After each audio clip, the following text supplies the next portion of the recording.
Good morning बच्चों। आज हम लोग उससे आगे द्वितीय विभक्ति तक पढ़े थे। आगे हम तृतीय विभक्ति करण कारक देखेंगे।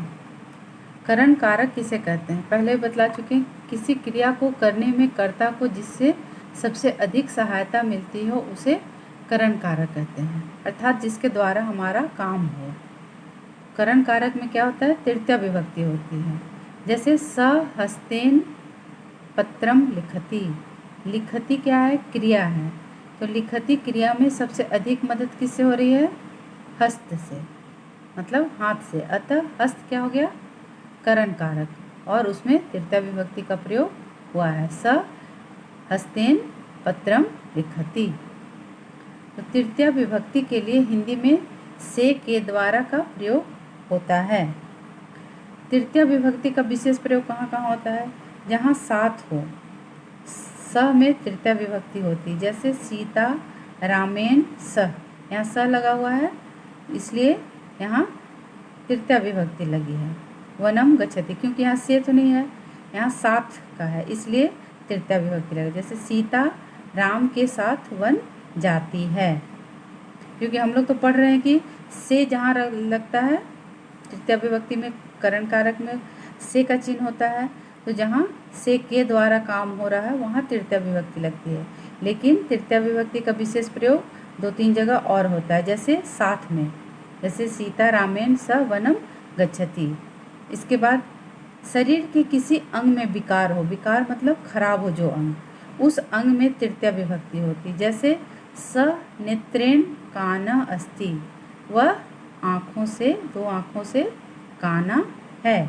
स कर्णाभ्याम बहिर अस्ति, वह 2 कानों से बहिर है। इसके अलावा और कहाँ लगता है? प्रकृति, स्वभाव, वर्ण आदि शब्दों के योग में भी तृतीय विभक्ति होती है। जैसे प्रकृति के लिए किसी का स्वभाव कैसा है वहाँ पर भी तृतीय विभक्ति लगेगा। और वर्ण मतलब रंग, इसमें भी शब्दों का प्रयोग में तृतीय विभक्ति लगती है। जैसे काक स्वभावेन दुष्ट, कौवा स्वभाव से कैसा होता है? दुष्ट है, तो यहाँ तृतीय विभक्ति लगे, क्योंकि स्वभावेन से तो यहाँ पर नहीं है, इसलिए स्वभाव का बात है या प्रकृति का बात होगा या वर्ण का बात होगा, वहाँ पर तृतीय विभक्ति लगेगी। अब आगे देखते तृतीय विभक्ति के शब्द रूप कैसे चलते हैं स्त्रीलिंग, पुल्लिंग और सर्वनाम शब्दों में। पुल्लिंग में क्या हो जाएगा? अब तृतीय विभक्ति के लिए एक वचन के लिए बालकेन, द्विवचन के लिए बालकाभ्य और बहुवचन के लिए बालकय।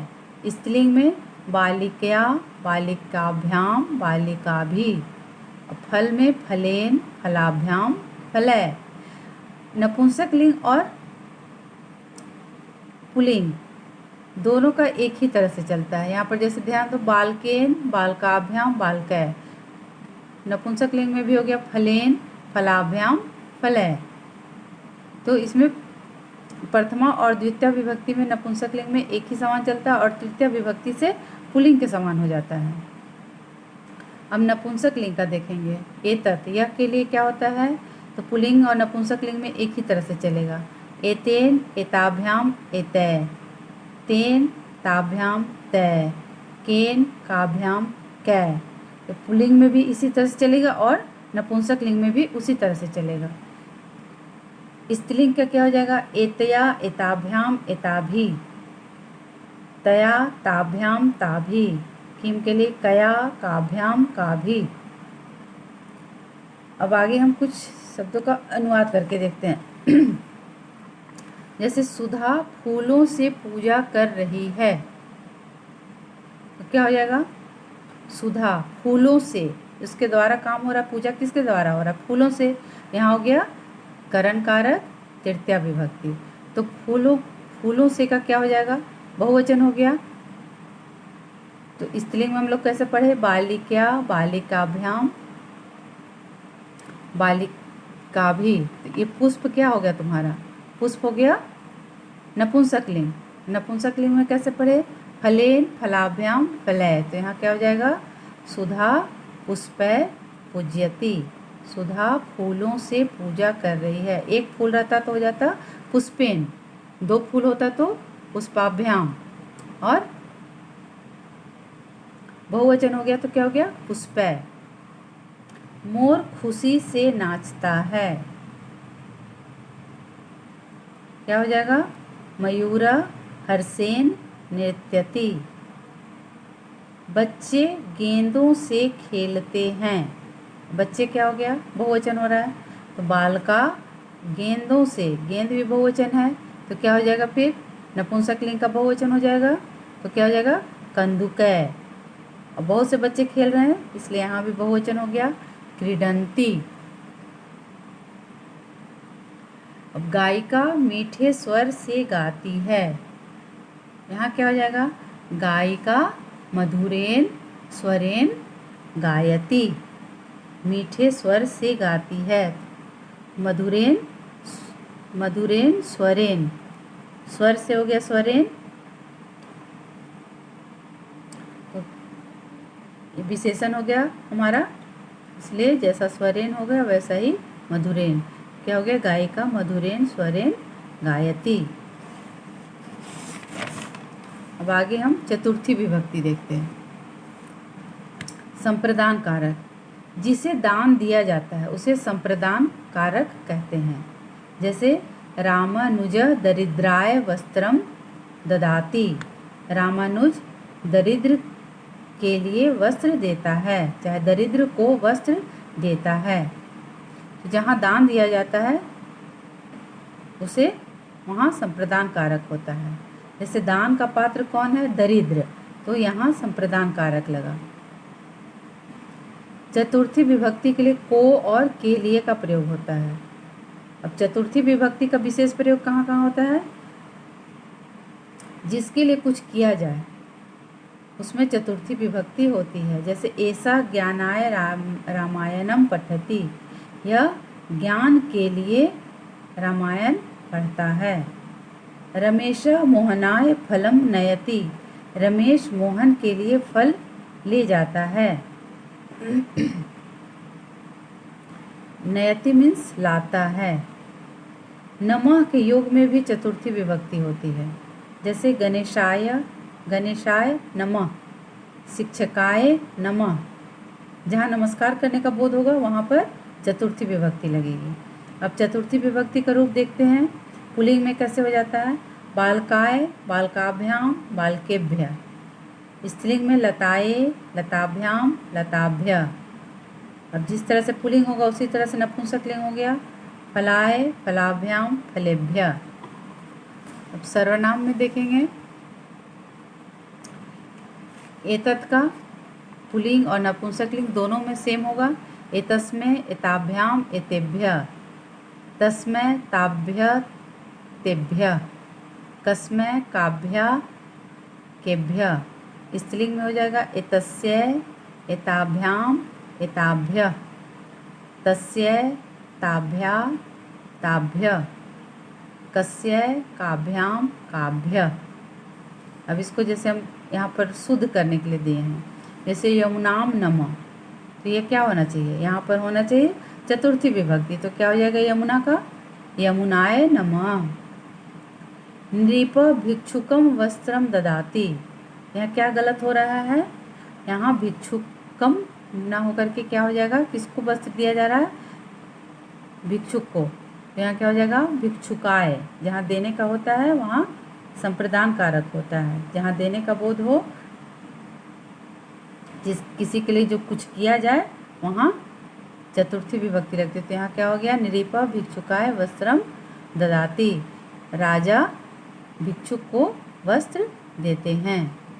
यशोदा श्री कृष्णम दुग्धम यक्षति, तो यहाँ क्या हो जाएगा? यहाँ भी गलत है, यहाँ भी गलत था, हमको यहाँ सुधार के क्या करना होगा?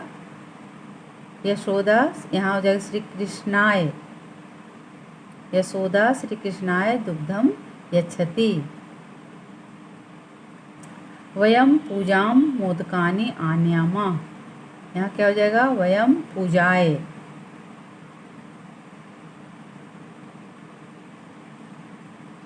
मोदकानी आन्यामा। अब संस्कृत में अनुवाद करें। अध्यापकों को नमस्कार। अध्यापकों को, एक अध्यापक नहीं है, अध्यापकों को मतलब बहुवचन, तो यहाँ क्या हो जाएगा, शिक्षकेभ्यः नमः। शिष्य ज्ञान के लिए पढ़ते हैं। यहाँ पर क्या हो गया, ज्ञान के लिए, यहाँ पर तुमको चतुर्थी विभक्ति लगाना होगा, क्या हो जाएगा, शिष्य ज्ञानाय पठति। मैं वीणा के लिए पुस्तक ला रही हूँ। अहम वीणाय पुस्तकम आन्यामि। आगे पढ़ेंगे पंचमी विभक्ति। पंचमी विभक्ति अब क्या हो गया, आपादान कारक। कोई वस्तु किसी अन्य वस्तु से अलग होती हो तो जिस वस्तु से अलग हो उसे आपादान कारक कहते हैं। जैसे पेड़ से पत्ते गिर रहे हैं तो किससे अलग हो रहे हैं, जिससे अलग हो रहे हैं उसको आपादान कारक कह रहे हैं। जैसे वृक्षात पत्रम पतति, यहाँ पत्रम क्या, पत्ता क्या है, वृक्ष से अलग हो रहा है, तो अलग किससे हो रहा है, वृक्ष से, तो जिससे अलग होगा वहाँ आपादान कारक होगा, इसलिए वृक्ष आपादान कारक है और उसमें पंचमी विभक्ति का प्रयोग किया गया है। इसलिए पंचमी विभक्ति के लिए हिंदी में से का प्रयोग होता है। पंचमी विभक्ति के रूप कैसे चलते हैं, बालक का हो जाएगा बालकात, बालकाभ्याम, बालकेभ्य। लता का क्या हो जाएगा, लताया, लताभ्याम, लताभ्य। फल का कैसा हो जाएगा, फलात, फलाभ्याम, फलेभ्य। उसी तरह सर्वनाम शब्दों का भी हो जाएगा एतस्मात्, एताभ्याम, एतेभ्य। तस्मात्, ताभ्याम, तेभ्य। कस्मात्, काभ्याम, केभ्य। और स्त्रीलिंग के लिए क्या हो जाएगा, एतस्या, एताभ्याम, एताभ्य। तस्या, ताभ्याम, ताभ्य। कस्या, काभ्याम, काभ्य। अब पंचमी विभक्ति का विशेष प्रयोग कहाँ कहाँ होता है, जहाँ भय हो, जिससे भय होता है उसमें पंचमी विभक्ति होती है। जैसे मनुष्य सर्पात बिभेति, मनुष्य सांप से डरता है। और बहि, बाहर के लिए भी जहाँ पर होगा वहाँ पंचमी विभक्ति लगेगी। जैसे गृहात बहि मंदिरम अस्ति, घर से बाहर मंदिर है। अब वाक्यों का अनुवाद करके देखते हैं। जैसे हिमालयात गंगा प्रवहति, हिमालयात में क्या है, पंचमी विभक्ति लगा, तो यहाँ क्या हो जाएगा, हिमालय से, हिमालय से गंगा प्रवाहित होती है। राम गृहात बहि गच्छति, राम गृहात क्या हो जाएगा, घर से बाहर जाता है। को अपि नगरात ग्रामम न गच्छति, को अपि मीन्स कोई भी, नगरात क्या हो गया, पंचमी विभक्ति लगा, नगर से, जहाँ भी से रहेगा वहाँ पंचमी विभक्ति लगेगा। क्या हो गया, नगरात ग्रामम न गच्छति, कोई भी नगर से घर गांव नहीं जाता है। स विद्यालयात गृहम आगच्छति, वह विद्यालय से घर आता है। छात्रा ग्रामेभ्य नगरम पठनाय आगच्छन्ति, छात्रा यहाँ बहुवचन हो गया और ग्रामेभ्य हमारा पंचमी विभक्ति का बहुवचन है, इसलिए ग्रामेभ्य हो गया। तो छात्र गांवों से, बहुत से छात्र गांवों से नगर पढ़ने के लिए आते हैं। ये पठनाय कौन सा विभक्ति में हो गया, चतुर्थी विभक्ति। और नगरम क्या हो गया, द्वितीय विभक्ति। तो बहुत से छात्र, यहाँ क्या हो गया, पंचमी विभक्ति। जैसे पंचमी विभक्ति में से का होता है, यहाँ नगर, द्वितीय विभक्ति में क्या होता है, को, यहाँ पर को भी हम लगा सकते हैं, नगर को पढ़ने के लिए, को के लिए किस में लगता है, चतुर्थी विभक्ति में। तो यहाँ बहुत से छात्र गांवों से नगर पढ़ने के लिए आते हैं। तीनों तरह का विभक्ति को लगा करके सेंटेंस बनाए हैं। अब संस्कृत में अनुवाद करें, देखते हैं। जैसे छात्र विद्यालय से घर जा रहे हैं, क्या हो जाएगा अब? छात्र विद्यालय से तो विद्यालयात्। गृहम गच्छति।